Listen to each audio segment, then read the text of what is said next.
এখনো যাদবপুরের ঘটনায় কোনো ব্যবস্থা নিল না পুলিশ। পুলিশের নাকে টোকে কি করে মাওবাদী রাজ? সাংবাদিককে আক্রমণের পরও এখনো পর্যন্ত চুপ করে থাকবে প্রশাসন? যাদবপুর বিশ্ববিদ্যালয়ে নকশালদের যে মুক্ত ঘাঁটি তা আরো একবার স্পষ্ট করলেন দিলীপ ঘোষ।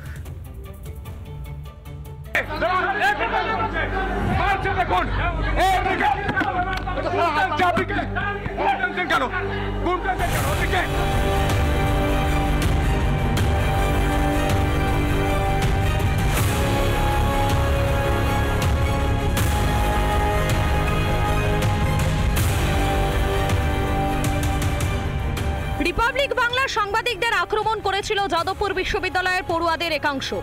মারধর করা হয়েছিল সাংবাদিকদের।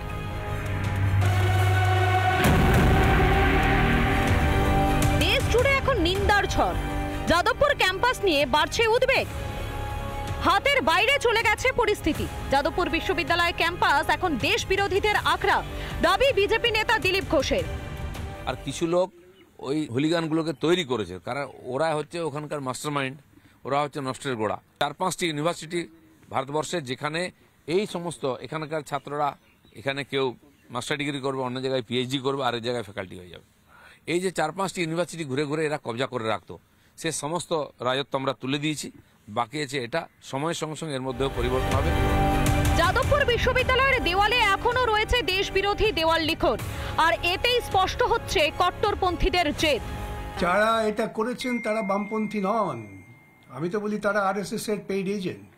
দেখুন, যাদবপুর বিশ্ববিদ্যালয় নিয়ে, জেএনইউ নিয়ে আরএসএস এর যে পরিকল্পনা, সেই পরিকল্পনাকে সঙ্গে মিশিয়ে ফেলবেন না যে কেন যাদবপুরকে সেন্টার অফ এক্সেলেন্স করা হলো না।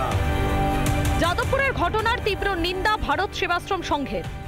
আমরা খুব দুঃখিত যারা সংবাদপত্র এবং আজকে গণমাধ্যম মিডিয়া, এরা আমাদের গণতন্ত্রের চতুর্থ স্তম্ভ। আজকে সেই মিডিয়ার উপরে, সেই সাংবাদিকদের উপরে আক্রমণ, এটা একটা লজ্জাজনক।